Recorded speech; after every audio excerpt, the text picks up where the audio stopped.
Hello, this is your host, Christian Forte, and welcome to our latest podcast on Malala Yousafzai and how her actions compare to Roman Catholicism.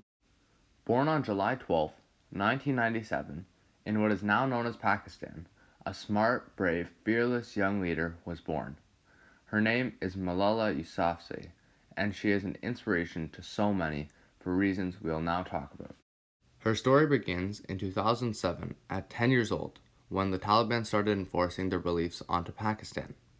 Among many other controversial beliefs, one of the Taliban's beliefs that they enforced was that all girls should be banned from school and basically learn how to be a stay-at-home parent. By January 1st of 2009, over 400 schools had been destroyed. This would obviously affect Malala, so she had a choice to make. Before we go on about Malala, we'd be remiss not to talk about her parents, especially her father, who allowed his daughter Malala to speak out against the Taliban. This was so brave because in doing this, it put the rest of his family in danger of the Taliban, so they could try and change such an important belief to them, which was the right to an education for all kids. Back to Malala now. She was quoted saying, "How dare the Taliban take away my basic right to education?" live on Pakistani television. As well as letting her opinions be heard on TV, she constantly blogged and wrote diaries about the negative impact the Taliban was having on her as well as many others like her. In the near future, due to the rising tensions, there was bound to be a war between Pakistan and the Taliban. So as many did, Malala and her family fled hundreds of miles from their home. But this did not stop Malala and her father from speaking out against the Taliban and their frowned upon viewpoints, especially the right to an education for young girls. In 2011, Malala's actions were recognized as she was awarded the International Children's Peace Prize and Pakistan's National Youth Peace Prize. Undoubtedly putting a target on her back, particular groups were not very fond of Malala and the public approach she took to having her opinions heard. While returning home on a bus from school on October 9, 2012, Malala was shot multiple times in the head, including one bullet that went through and exited her head and then ended up in her shoulder. After being brought to the Pakistani military hospital and then being flown into a hospital in England, she was taken out of her medically induced coma. That was only the beginning, as she had to go through many surgeries for many months to repair the nerve damage in her face that caused the left side of her face to be paralyzed. Although Malala continued living in England, as well as going to school there, she kept fighting for girls' rights to education in Pakistan. On Malala's 16th birthday, she spoke at the United Nations. A few months later, she went on to publish the book, I Am Malala, the girl who stood up for education and was shot by the Taliban. She continued her work of empowering women, traveling to Jordan, North Nigeria, as well as Kenya, to meet with young girls. A neat fact about the Nigeria trip was that she actually spoke with a group of girls that had been kidnapped for trying to attend school by a terrorist group called Boko Haram. The picture being displayed is actually her with these girls. At 17, Malala Yousafzai became the youngest person to ever receive the Nobel Peace Prize. Since then, the Yousafzai family has set up the Malala Fund, which is a key proponent of empowering and educating young girls. Now we will compare Malala and her actions with Roman Catholicism, as well we will compare Malala with Mother Teresa. First of all, Malala treats everyone how she would like to be treated, which is the golden rule. This premise of just wanting equal opportunities for both girls and boys to learn all comes from the idea of the golden rule, which is to respect and treat everyone as you would want to be treated.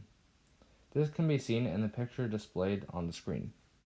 The parable of the wise and the foolish builder proves lots of similarities between what Jesus wanted and the actions Malala took. The parable is about listening to the wise words of God, but then actually using his lessons to live a better life.